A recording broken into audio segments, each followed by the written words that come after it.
just finished a beautiful polarity conversation with someone who I met via Threads, and super interesting because they had posted a thread which turned out to be quite controversial, even though they didn't think it when they posted it, saying, I love how that the "I don't need a man" era died when we realized we do in fact need men. And there were a lot of women who were quite upset and angry at that expression, at that share. And the conversation that we had was how this individual has been on her own journey the last 4 or so years of going from hyper independence and really hyper masculinized into embracing of emotionality and trusting of men. And it was a super interesting conversation to speak with someone who was really distrusting and really hyper in their individualized independence and distrust of men, who now resides somewhere a bit more balanced and appreciating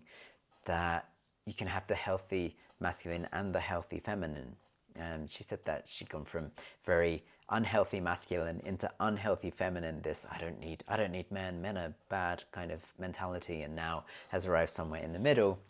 unsurprisingly a sense of balance in the polarities. And what this person shared was that they had an unhealthy masculine feminine growing up, and as a result had adopted unhealthy tendencies within themselves. And how coming into a relationship with someone, even though there was a lot of friction, they still managed to work things through. Big help because of the therapy that she had done, and kind of by osmosis had helped this partner of hers as well. The interesting thing that I got from our conversation was how she craved or desired the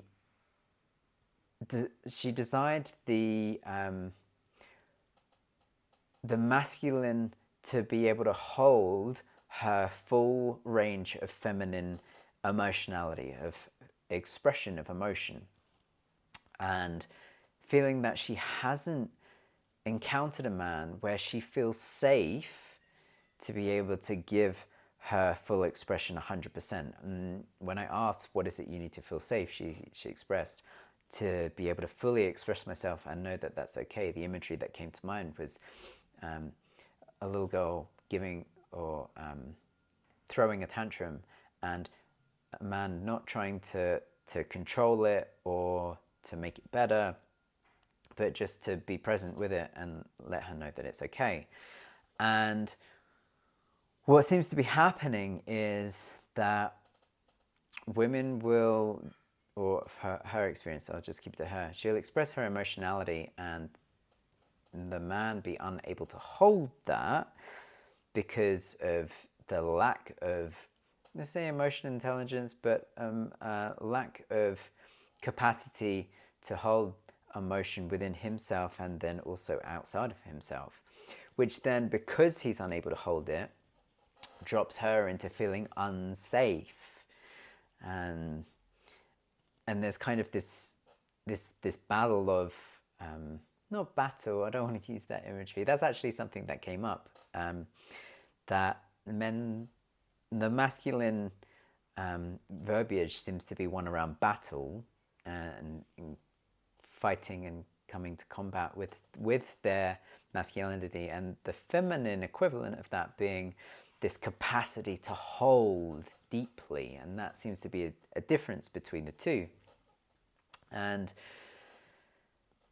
we shared about how it, not just her, but from other conversations, this feminine desire or for masculine presence to be able to surrender fully into their femininity and feel safe to do that. And what it seems to be is because men have been unable to embrace their emotionality, it's been discouraged. There's perhaps a lack of safety for them to explore that. There's this big unknown, this other half of the coin that they haven't been, or only now being invited into exploring. And with that, because emotionality is so much more,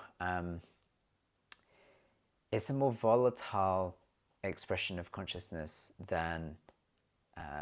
mind, than thought. It is a challenge to hold and to explore in a safe way, especially if a man doesn't feel safe to express his emotion. And there's this dichotomy of needing to be able to hold the emotion and at the same time not being capable of it, and so it feels unsafe. And one of the things she mentioned was, I don't want to give myself 100% emotionally to a partner because of the fear that he won't be able to hold it, and because he won't be able to hold it, I'll be rejected for it. And I can understand that fear, because of the chaotic, tumultuous nature of emotion, and men, generally speaking, being unable to, or challenged to hold it. Because there's a challenge, there's this feeling of not good enoughness, potentially. I know that's something I've experienced of, I'm unable to hold this. And so that plays into this deficiency in their masculine capacity. And so there's this challenge of women wanting to be whole in their emotionality, men still developing their capability to be able to do that. And so because of women's ability and, it seems, proclivity to emotionality, more so than men, at least right now, there is the opportunity for feminine leadership in that emotional space, in the ability to be able to hold that more astutely than men, at least right now. And if women, you're wanting men to be able to hold the full range of your emotionality, then I'm arguing or postulating that there is an invitation to you to be able to create a safe space for men to explore that and learn how to do that with you, so that they can then rise into that role. But if we're not creating a safe space for men to do that, how can we expect them to? Yes, we would love for everyone that we interact with to have the intellectual and emotional capacity and capability to be able to hold the interaction to the best of their ability and our desire. But if we're not creating a safe space for people to explore that, then how do we get there? And I think about this with people in my family as well, where I've had an unfair expectation of elders in my family to be able to hold my and their emotionality, and have recognized that that's an unfair expectation that I am ascribing onto them, because just because they're older doesn't mean that they're more capable. And as the person in the relationship, in the dynamic, with more capability to be able to hold emotionality, then it's my responsibility and my privilege to be able to do that, to let go of my needs and any expectations, and simply to be the one in that moment capable of remaining in emotional maturity and regulation, because I'm aware that them dropping out of their regulated state doesn't have to push me into mine.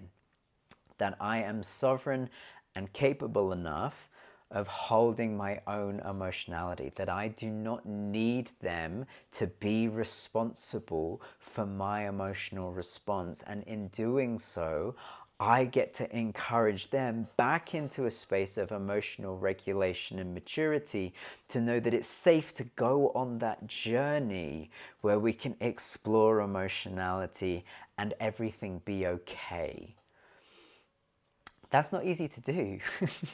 It's really not easy to do. This is why I do mind yoga sessions with people, where we can massage out the mental emotional knots that arise through relationship and through life, to be able to have the ability to fully surrender into love, life, and success. And this is why my partner does emotional mastery, because it requires, or there, being able to master your emotions then means that you're able to hold space for other people, and then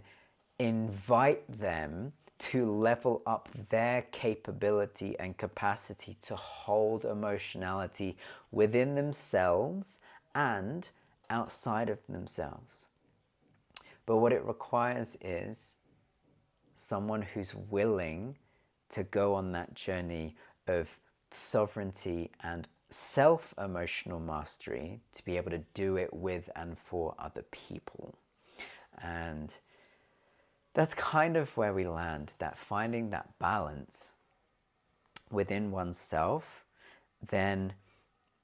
creates the space to be able to maintain it with other people, so that they can find the balance themselves and then be empowered to hold it for you, for someone else. But without that that leadership, that invitation into that space, then it's going to be really difficult for people to get there. And so if you are recognizing that you have that calling within you to learn to master your own mental, emotional well-being enough for your own sovereignty, but then also to support those around you, then I invite you to reach out, to drop me a little message, or to write in the comments,